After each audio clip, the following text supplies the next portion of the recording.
Du jaar më parë kemi menduar pak për një burr që ka ardhur te Jezusi natën.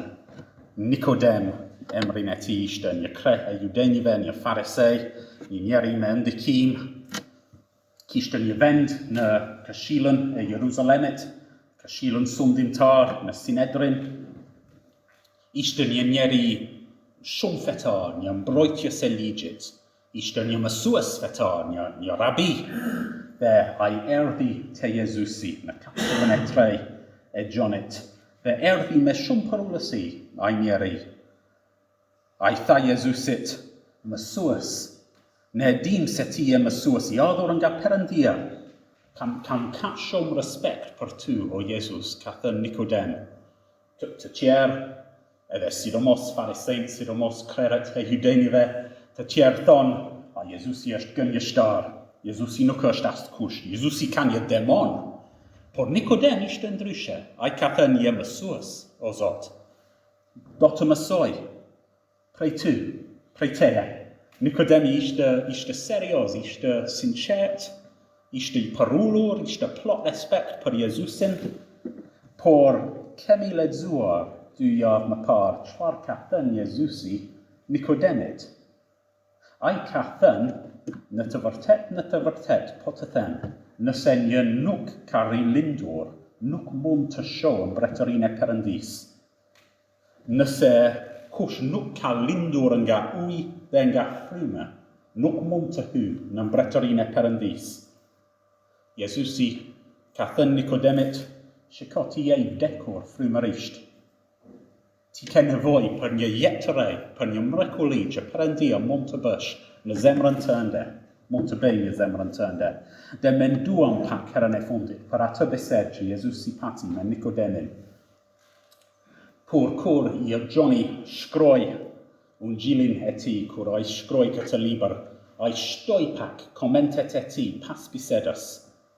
I frymëzuar nga fryma e shenjtë, Gjoni na jep një analizë të Jezusit dhe Nicodemit dhe të bisedës së tyre. Dhe do të lexojmë pra nga ungjili i Gjonit, nga kapitullin e 3, dhe do të lexojmë vargu 1 deri në vargu 15.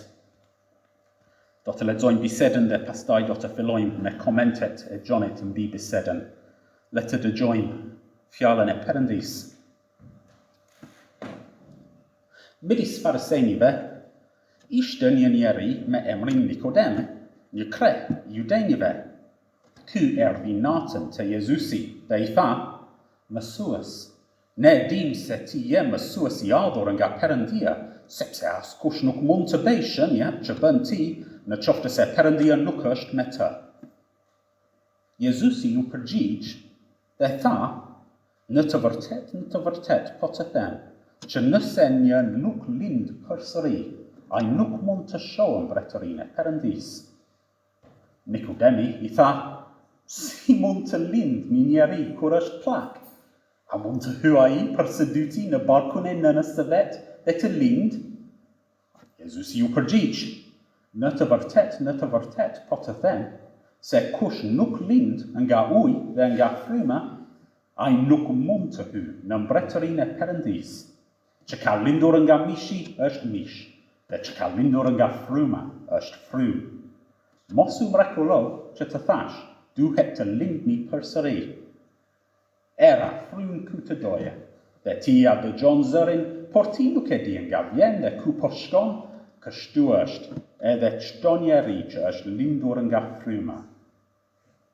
Nicodemi u përgjigj, e i tha, si mund të ndodhin këto gjëra? Jezusi u përgjigj dhe i tha, ti je mësues në Izrael, dhe nuk i di këto.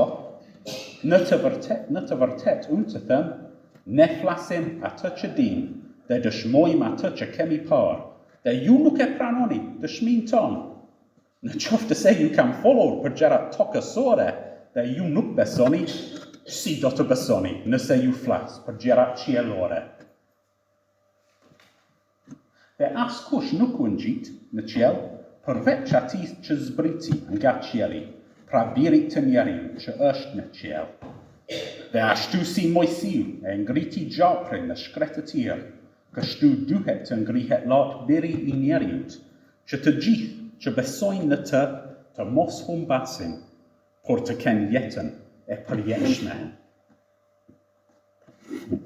Nikodemi vjen te Jezusi, dhe Nikodemi pranon se Jezusi ka autoritet të madh. Ai thot, Mësues, Rabi, ne dim se ti je një mësues I ardhur nga Perëndia. Ka autoritet nga qielli, ne besojnë. Shumë njerëz nuk besonin në Jezusi, edhe sidomos farisejt, sidomos krerët e judejve, por Nikodemi nuk pajton me ta. Ai e di se Jezusi flet me autoritetin e Perëndis. Dhe ai dëshiron të dëgjojë Jezusin. Por kur Jezusi thot, shiko, ti duhet të rilindësh, Nikodemi thot, si mund të ndodhin këto gjëra? Nikodemi nuk kuptonte, nuk pranonte atë që Jezusi po I mëson. Jezusi thot ati, çdo gjë që lind nga mishi është mish. I gjithë statusi I Nikodemit, I gjithë njohurinë e tij, dituria e tij, feja e tij, gjithë këto ishin nga mishi. Por për të trashëguar mbretërinë e Perëndis, për të kesh një marrëdhënie të gjallë me Perëndia mbret, duhet të ketë frymën e shenjtë brenda jush. Duhet të ketë një mrekulli që ka ndodhur, një ndryshim mbi natyrore brenda jush për të ndryshuar zemrën, për të hequr dashurinë për mëkatin, për të dhënë një dashuri për Perëndinë. Nikodemi nuk e kuptonte. Ai thot, si mund të ndodhin këto gjëra? Por Jezusi thot në vargun 19, unë dëshmoj për atë që kam parë. Ju kam folur për gjëra tokësore. Jezusi ka parë këtu në tokë njerëzit që duhet të lindin përsëri. Ai ka parë që dishepujt e tij kanë lindur përsëri.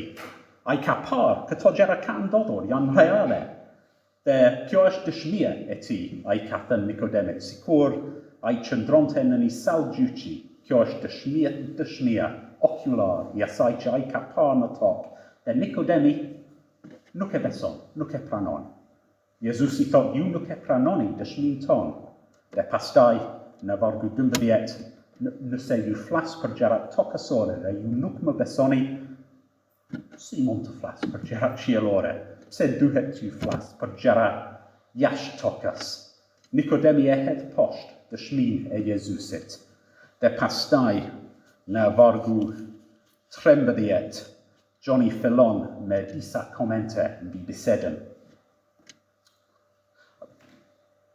Dorë shkrimet greke që kemi për dhjetën e re nga shekujt e parë nuk kanë shenja pikësimi.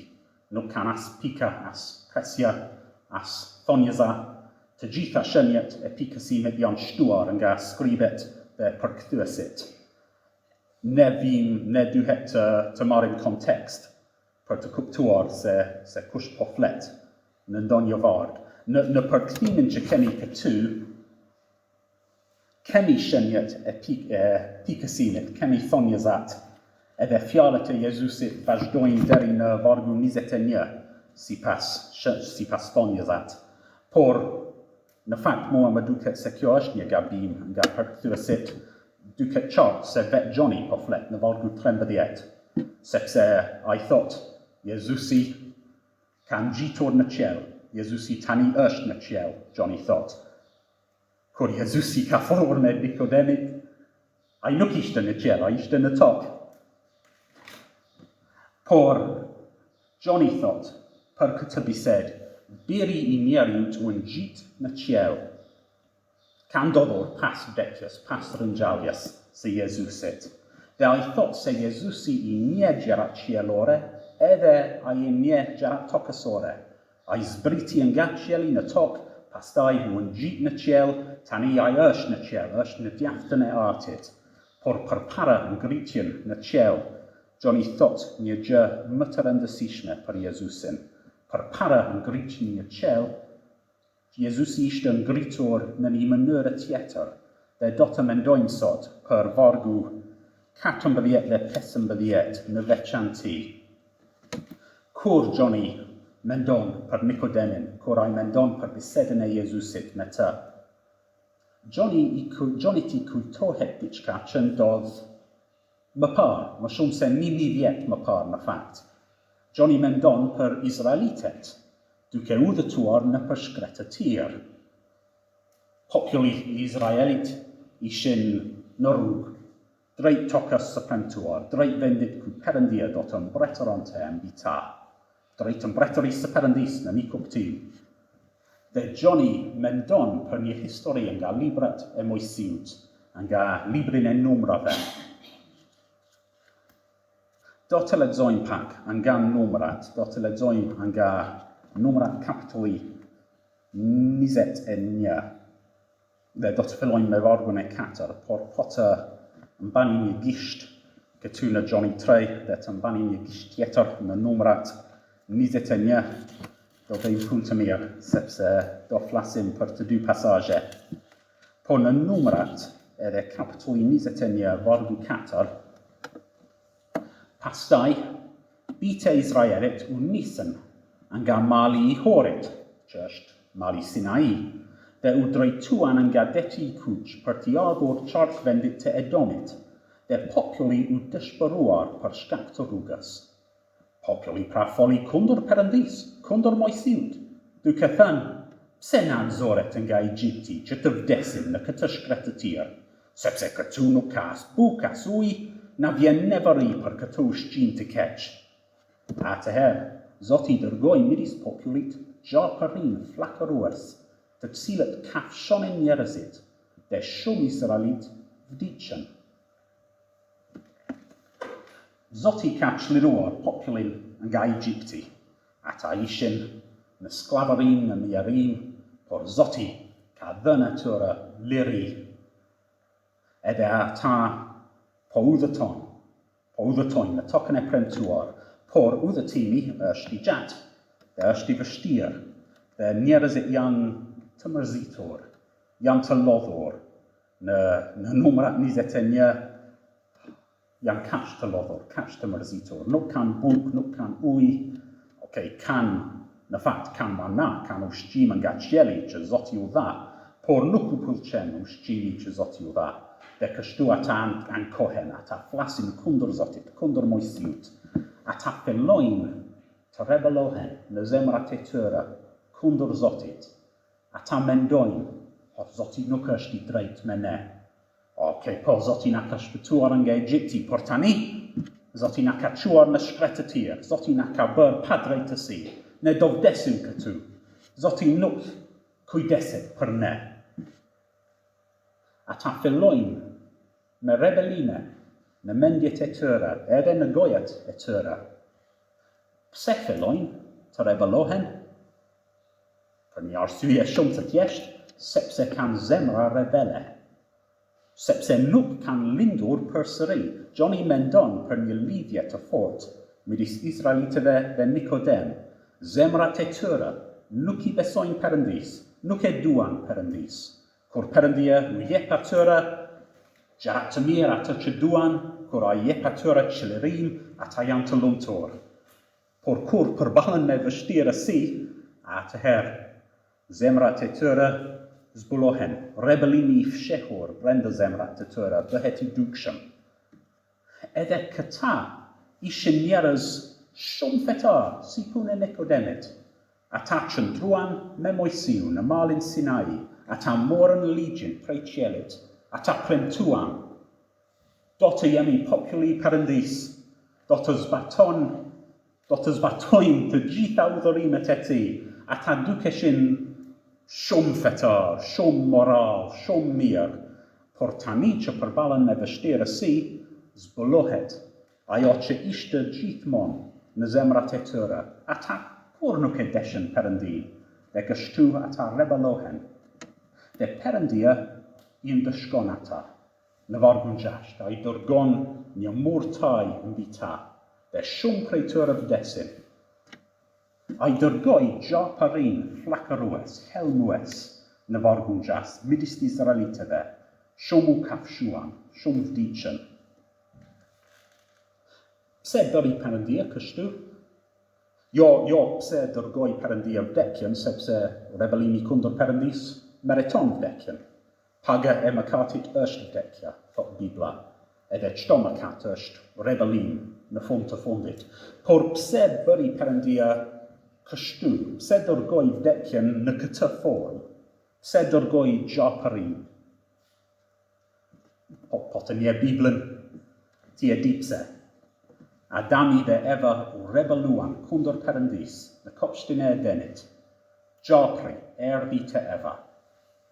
Flas me fjalë gjapërues dhe e bindi atë se Perëndia në fakt nuk donte më të mirën për të. Gjapëri tha, nëse do të hante frutin, atëherë do të bëhesh si Perëndia. Atëherë, pse ka Perëndia ndaluar një frut kaq të mrekullueshëm për ty? Perëndia nuk të do. Perëndia nuk do të mirën tënde, gjapëri ka thënë. Dhe Eva besonte. Edhe Israeli në shkret të tjerë po thonë, Perëndia nuk interesohet për ne.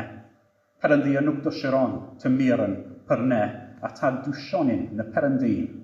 Adami ndoqi rrugën e gjapërit dhe soli dënimin me vdekje mbi vetën, mbi të gjithë pasardhësit e tij. Ai dhe Eva u mallkuan, u dëbuan nga prania e Perëndis, nga pema e jetës. Izraelitët gjithashtu dëgjuan zërin e Satanit, besuan gënjeshtrat e tij për Perëndin. Dhe kështu Perëndia thot atyre, të pëlqen rruga e gjapërit? Okej, mirë, do të jap gjapërin. Shiko ku të çon rruga e gjapërit, dhe rruga e gjapërit të çon në vdekje gjithmonë. Por Gjoni po krahason Nikodemin me atë brez të çoroditur. Nikodemi mendon se ai është patjetër një fëmijë i Perëndis. Ai jeton një jetë shumë morale, sipas standardeve të shoqërisë së tij. Por Jezusi thot, për të jesh fëmijë i Perëndis të duhet një mrekulli, o Nikodem. Nikodemi kishte nevojë për frymën e shenjtë që t'i jepte një natyrë të re, një zemër të re, sepse në zemrën e tij Nikodemi ishte një rebel, si puna e Adamit, si puna e Izraelitëve. Ai ishte mëkatar, ai ishte fajtor. Dhe Gjoni po thot, Nikodemi është njësoj me Izraelitët rebele. Ne duhet të përballemi me të vërtetën për vetën tonë, kur lexojmë këto vargje. Ne duhet të themi të njëjtën gjë për ne, secili prej nesh është pasardhës i Adamit, secili prej nesh ka trashëguar natyrën e tij, mëkatin e tij, zemrën e tij. Secili prej nesh e ka trashëguar këtë, por pastaj kemi treguar me anë të veprimeve tona. Kemi bërë mosbindje, kemi bërë rebelim, edhe personi më i mirë në botë tregon egoizëm, tregon zemërim, tregon mungesë e vetë kontrollit, tregon krenari. Dhe Jezusi thot, këto veprime na tregojnë se çfarë kemi në të vërtetë në zemrat tona. Secili prej nesh lind në mëkat, lind nën mallkimin e Perëndis. Nëse nuk lindim përsëri, s'kemi shpresë. Do të shkojmë në vendin e errësirës. Nëse Zoti nuk na jep besim dhe dashuri në zemrat tona, do shkojmë drejt njerëzimit, drejt dëshpërimit, të përjetshëm, do shkojmë në ferë, do jemi ndarë përgjithmonë nga Perëndia, do jemi larg dritës, larg ngushëllimit, larg shpresës, larg miqësisë, larg dashurisë. Por të kthehemi pak të historia e gjapërit në shkret të tjerë, numrat 21 vargu 7. Kështu populli në atë kohë shkoi te Mojsiu dhe i tha, kemi mëkatuar, sepse kemi folur kundër Zotit dhe kundër teje, lutju Zotit që të largoj nga ne këta gjapërin. Dhe Mojsiu u lut për popullin. Pastaj Zoti i tha Mojsiut, bëj një gjapër flakërues dhe vëre mbi një shtiz. Kështu çdo njeri që do të kafshohet prej tij dhe do të shikoj ka për të jetuar. Izraelitët në kampin e tyre në shkret të tjerë ishin sulmuar nga gjapërinjt, por me gjase e bëjnë atë që bëjnë njerëz kur gjapërinjt hynë në fshat. a ta luftojnë me gjaprint, a ta rahin me shkopin, a ta shpojnë me shtiza, por nuk shpëtohen. Ka kaq shumë gjaprint ose janë kaq të shpejt ose kaq dinak dhe shumë Israelit, po kafshonin po vdesin. Edhe cila është zgjidhja për këtë? Kjo është pasoj e rebelimit të tyre. A do të vdesin të gjithë pra? A do të vdesin të gjithë rebelet? Jo, sepse Mojsiu lutet për ta dhe Zoti I jep një udhëzim Mojsiut. Një udhër pak e çuditshëm ndoshta. Mojsiu duhet të bëjë një model gjafri prej bronzi, të ngrejlat në një shtiz. Dhe kushdo që dëshiron të shpëtohet, duhet thjesht të shikoj ai gjafër. Në vend që të shikoj të gjitha gjafërit dhe të vrasin të gjithë gjafërit që zvaritën në përkampe, Mojsiu bën vetëm një gjafër për të përfaqësuar të gjithë. Ai gjafri përfaqëson e gjithë murtajen, e gjithë mallkimin. Dhe Mojsiu duhet të gozhdoj ose të shpoj atë në një shtiz, të gjithë mund të shohin. Ky gjafër përfaqësues është I vdekur. Mallkimi është mposhtur. Edhe Gjoni lidh këtë me atë që Jezusi ka thënë Nikodemit. Gjoni thot, deri njeri duhet të ngrihej lart si gjafri në shkretë të tij. Jo të ngrihej në qiell, por të ngrihej midis qiellit dhe tokës, duke mbajtur mallkimin për të gjithë ata që do të shikonin dhe do të besonin. Jezusi u bë mishërimi I mëkatit njerëzor, përfaqësimi I mallkimit. Pali u thot shenjtorëve në Korint, sepse atë që nuk nite mëkat, e bëri mëkat për ne, që ne të bëhemi drejtësie Perëndis në të. Pali thot Galatësve, Krishti na shpengoi nga mallkimi I ligjit, sepse u bë mallkim për ne. Është shkruar, I mallkuar është kushdo që varet nga dru. Jezusi ishte në një farë mënyrë mallkimi I Perëndis, zemërimi I Perëndis u shfaq në kryqin e Jezusit. Të gjithë mëkatet e të gjithë popullit të tij u vrunë mbi të. Ai u mbajt midis qiellit dhe tokës nën mallkimin e atit të tij. Të gjithë mund të shikojnë, të gjithë mund të dinë, kjo është ajo që meriton mëkati. Jezusi u bë diçka të neveritshme, si një gjafër, një gjë e mallkuar, e shkatëruar, mishërimi I ligësisë njerëzore.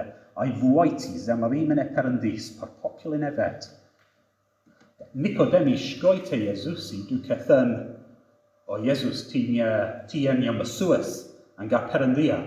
Unë kam nevojë për të mësuar gjëra prej qiellit, më mëso.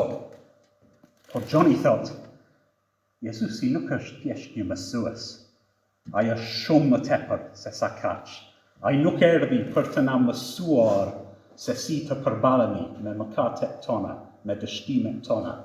Ai erdhi për të mbajtur mëkatet. Nikodemi nuk kishte nevojë për një mësues. Ai kishte nevojë për një shpëtimtar. Ai meritonte vdekjen. Ai ishte në mallkimin e Perëndis. Kishte nevojë për dikë që do të heqë mallkimin e tij, që do të mbajë mëkatet e tij, që do të vuajë ndeshkimin e tij. Ne të gjithë kemi të njëjtën nevojë. Shumë njerëz mendojnë se kanë nevojë për Jezusin sepse ai është një mësues I mirë, ai është një këshilltar. Ata duan njeri I cili do t'ju ndihmojë të rregullojnë jetën e tyre, të shmangin hendekët e mëkatit në jetën e tyre. Ata mendojnë se kanë nevojë për një mik, një ngushëllues që do të mbajë duar dhe do të qëndroj pranë në kohë të vështira. Okej, mirë, kemi nevojë. Në fakt, por kemi një nevojë shumë më të madhe se sa kaq, jashtë mase më të madhe. Kemi nevojë për dikë që të mbajë mëkatet tona, që të na jep falje. Kemi nevojë për dikë të vuajë Vdekjen që ne meritojmë nga Perëndia. Kemi nevojë për një zvendesues, për një përfaqësues që do të vdes në vendin ton. Kemi nevojë për birin e njeriu të ngritur në kryq. Kemi nevojë për një bartës të mëkateve, ose nuk do të shpëtohemi kur. Të kthehemi te pasazhi i Gjonit, te pasazhi i Vjetës së Vjetër për të cilin Gjoni mendon te numra 21 dhe vargun e fundit i pasazhit, vargun 9. Mojësiu beri atëherë një gjapër prej bronzi dhe e vuri mbi një shtiz, dhe ndodhte që kur një gjapër kafshonte dikë, në rast se ky shikonte gjaprin prej bronzi, ai vazhdonte të jetonte. Ka një pamje të tillë në shkretë të tjerë, ka njerëz të kafshuar, të helmuar, që shtrihen mbi rrërën e shkretë të tjerës dhe që po vdesin. Edhe s'ka shpëtim, mjekët nuk mund të bëjnë asnjë gjë, ata janë të dënuar, por pastaj gjapri ngrihet lart. Në shtizën edhe në të gjithë kampin, njerëzit kthehen për të parë gjaprin. Edhe në një çast ata shpëtohen nga mallkimi, shpëtohen nga pasojat e mëkateve të tyre. Nga vdekja, ata shikojnë të mallkuarin dhe ata çlirohen nga mallkimi. Është kaq e thjeshtë. Ata Izraelit e din, kjo është një figurë. Ata do të vdesin në fund, prapë se prapë. Gjapri i shpëtoi nga një vdekje specifike në atë kohë. Atyre nuk ju dha jetën e përjetshme me anë të gjaprit. Por Gjoni përmend këtë pasazh sepse gjapri është një hije, është një parafytërim i Jezusit, i shpëtimtarit, i kryqëzuar. Kushdo që beson në Jezusin, thot Gjoni në vargun 15, ai do të ketë jetë të përjetshme. Kushdo që shikon kryqin e Jezusit, kushdo që vendos besimin e tij te kryqi, ai do të ketë një marrëdhënie të gjallë me Perëndin, dhe kjo marrëdhënie do të vazhdojë përgjithmonë. Ai do të ketë jetë të vërtetë. Ai do të jetë plot me gjallërinë e Perëndis përgjithmonë. Izraelitët thjesht duhej të shikonin dhe të besonin. Dhe Jezusi tani fton mëkatarët të shohin, të besojnë. Ne mund thjesht të shohim Jezusin, mund thjesht të shohim kryqin. Kur ne shohim ai i mallkuar në errësirën, duke vdekur, duke bërtitur, o atë, pse më ke braktisur? Kjo është ajo që ne meritojmë, kjo është ajo që mëkati meriton. Unë meritoj të vdes në errësirë, në mallkimin e Perëndis, por nëse ja besoj vetëm Jezu Krishtit, nëse pranoj atë si shpëtimtarin tim, nëse ai është mbreti im, nëse jam lidhur me të, atëherë ai vdiq për mua, ai mbajti mëkatet e mia në atë kryq. Unë do të kem jetë të përjetshme. Kjo është rruga e shpëtimit, dhe Gjoni na tregon, mos ki besim te veprat e tua, mos ki besim te mirësinë tënde, mos beso se ti je i mirë brenda zemrës. Asnjëri prej nesh nuk jemi të mirë. Kemi nevojë për një jetë të re prej qiellit. Kemi nevojë për një shpëtimtar që ka paguar për mëkatet e çdo besimtar. Shiko kryqin dhe beso dhe shpëtohu. Le të lutemi.